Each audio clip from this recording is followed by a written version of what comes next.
במקורות כתוב, לעולם תיתן. וזה אנחנו רגילים לתת. פתאום לבקש, אני לא רגיל, אתה יודע. אומרים, מכל הלב והנשמה. אצלנו זה קצת יותר מסובך. כי מהנתינה, הנשמה לא רק מתרחבת. אצלנו היא גם נשרפת, נפצעת.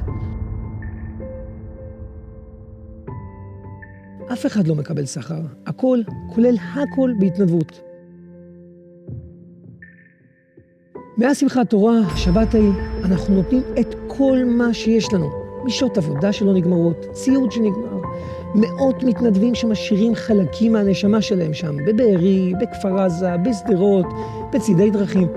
ופתאום אני, במקום לתת, מה אני אגיד? אני צריך לבקש. אני אגיד לך את האמת, אני לא טוב בזה, אבל אין ברירה.